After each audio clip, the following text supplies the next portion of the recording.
अस्सलाम वालेकुम। आटा तो सभी के घर में होता ही है, तो क्यों ना इससे एक नरम और मज़े की ब्रेड बनाएं, जिसे आप नाश्ते में या फिर शाम की चाय के साथ ले सकते हैं। तो इसे कैसे बनाना है, ये देखने के लिए आप मेरे साथ आएँ। लेकिन रेसिपी स्टार्ट करने से पहले मेरी आपके लिए दुआ है कि अल्लाह ताला आप सबको अपने ज़मान में खैर व आफ़ियत और ईमान की सलामती के साथ हमेशा खुश रखे। तो चले आएँ, अब हम अपनी रेसिपी स्टार्ट करते हैं। यहाँ मैंने 360 ml दूध लिया है। दूध को मैंने ज़रा सा गर्म कर लिया था। आपने ठंडा दूध बिल्कुल भी नहीं लेना। अब इसमें हमने शुगर ऐड कर देनी है 2.5 टेबल स्पून्स, और इसके साथ ही इसमें 2 चुटकी सॉल्ट ऐड करेंगे, 60 ग्राम यीस्ट ऐड करेंगे, और अगर आप स्पून के साथ डालते हैं तो 1 टेबल स्पून और उसके साथ 2 चुटकी यीस्ट जाएगी। 1 एग ऐड करेंगे और इसके साथ ही ज़रा सा वनीला एक्सट्रैक्ट ऐड करेंगे और फिर से हल्का सा मिक्स कर लेते हैं। अगर तो आपने ठंडा दूध लिया तो यीस्ट इसमें एक्टिवेट नहीं होगी। अब इसे हमने कवर कर देना है और 15 से 20 मिनट्स छोड़ देना है। इसके बाद मैं आपको दिखाती हूँ।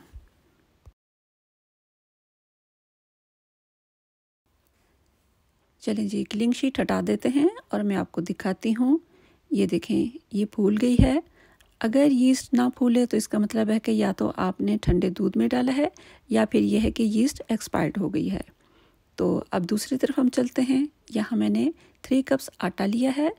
अब इस आटे में हमने जो मिक्सचर रेडी किया था वो थोड़ा थोड़ा करके इसमें डालेंगे और गूंद लेंगे। एकदम से आपने सारा नहीं डालना, पहले थोड़ा डालना है, उसे गूंदना है, फिर थोड़ा और डालना है। इस तरह करते करते एक अच्छी सी नरम डो बना लेनी है। आटे को पहले मैंने स्पैचुला के साथ अच्छी तरह से मिक्स किया है। जब ये इस फॉर्म में आ जाएगा तो फिर इसे हाथ के साथ गूंदूंगी। हाथ के साथ गूंदते हुए ये चिपकेगा, तो इसमें हमने 2 टेबल स्पून्स घी ऐड कर देना है।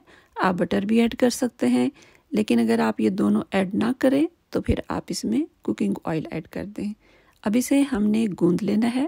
अच्छा, आटा जो है मैंने फाइन वाला लिया है, आप मैदा भी ले सकते हैं। अगर आप ब्राउन आटा यूज़ करेंगे तो उससे थोड़ा इसका कलर डार्क हो सकता है नहीं बल्कि ज़रूर होगा, तो देखने में फिर वो अच्छा नहीं लगेगा। इसलिए बेहतर है कि आप फाइन आटा लें या फिर मैदा लें। चलिए, इसे हमने गूंद लिया है। अब इसे मैंने कम से कम 1 घंटे का रेस्ट देना है, लेकिन उससे पहले इसके ऊपर ज़रा सा ऑयल लगाकर ग्रीस कर दिया है। अब एक क्लीन शीट के साथ इसे कवर करके रख देंगे। ये देखें, हमारी डो फूल कर डबल हो गई है। अगर ये डबल ना हो तो फिर आपने इसे और ज़्यादा टाइम देना है, जब तक कि ये फूल कर डबल नहीं हो जाती। अगर विंटर हो तो ये फूलने में ज़्यादा टाइम लेती है, लेकिन अगर विंटर ना हो, समर हो, तो फिर ये जल्दी फूल जाती है। अब इसे हमने ज़रा सा इस तरह से करके गूंद लेना है।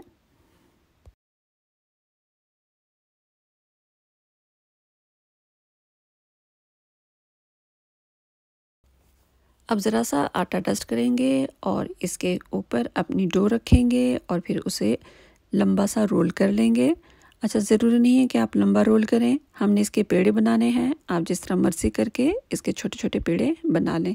अगर तो आप फर्स्ट टाइम बना रहे हैं तो पहले एक छोटा सा पेड़ा बनाकर उसको बेल कर देख लें कि उससे कितनी बड़ी रोटी बनती है, और उसके बाद फिर आपने बाकी के पेड़े बनाने हैं। चलें, अब मैं रोल को कट करके इसके पेड़े बना लेती हूँ। अच्छा, हमारा आटा जो था वो 3 कप्स था, तो इस तरह से रोटियां जो हैं वो 6 बनेंगी, और ये 6 दरमियाने साइज़ की हैं। अगर आप इसे छोटा साइज़ बनाना चाहते हैं तो फिर ये और ज़्यादा बनेंगी। अब ये देखें, ये इस तरह से मैंने इसके पेड़े बना लिए हैं। पेड़े बना लेने के बाद इसे हमने कवर करके रख देना है। मैं इन्हें 20 मिनट्स का रेस्ट दूंगी। इस दौरान इनका साइज़ और ज़्यादा बड़ा हो जाएगा, यानी ये और ज़्यादा फूल जाएंगे। चलें जी, 20 मिनट्स हो गए हैं। अब हम ज़रा सा खुश्क आटा लेंगे, फिर एक पेड़ा लेंगे और इसे बेलकर एक दरमियाने साइज़ की रोटी बना लेंगे। रोटी को बहुत ज़्यादा पतला नहीं बेलना, ये जैसे आप देख रहे हैं बस इसी तरह से बेलना है। और इसके बाद एक कटर लेंगे। कटर लेकर इससे हमने इस तरह से कट्स लगाने हैं। कट्स लगाने के बाद हमने फिंगर के साथ इनको थोड़ा सा खोल देना है। अगर आप कट्स को नहीं खोलेंगे तो फिर ये है कि ऑयल में जाकर ये बराबर हो जाएगा और बस हल्का सा एक कट नज़र आएगा, यानी कि फिर ये प्रोमिनेंट नहीं होगा।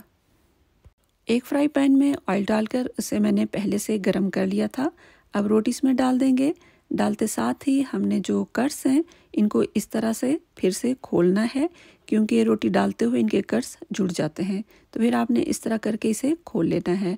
अच्छा, एक तो ये तरीका है, दूसरा मैं आपको आगे बताऊंगी कि फिर इसे हमने और दूसरे तरीके से किस तरह से खोलना है।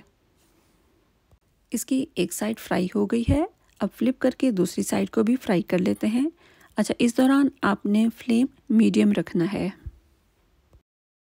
चलें जी, अब इसकी दूसरी साइड भी फ्राई हो गई है तो इसे निकाल लेते हैं। ये देखें माशाल्लाह कितना ज़बरदस्त इसका कलर आया है।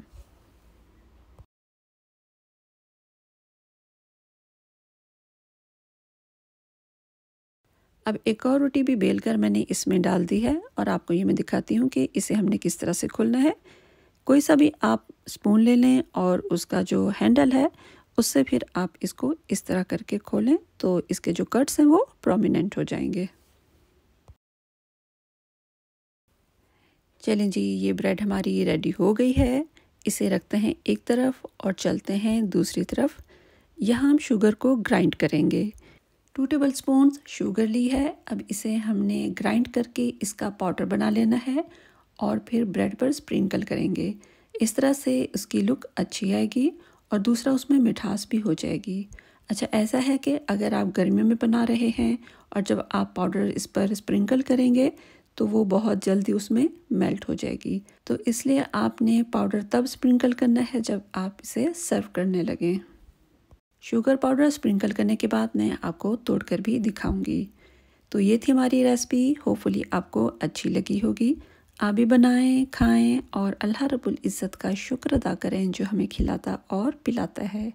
ये देखें ये कितनी नरम है और मैं आपको तोड़कर भी दिखाती हूँ कि ये अंदर से किस तरह से बनी है। फूली फूली सी है, नरम है और बहुत मज़े की है। जज़ाकुमुल्लाह खैर। आप मेरे चैनल पर आए, रेसिपी देखी और एंड तक देखी। ज़िंदगी रही तो इंशाअल्लाह एक और रेसिपी के साथ आऊँगी। तब तक के लिए इजाज़त। अल्लाह हाफ़िज़।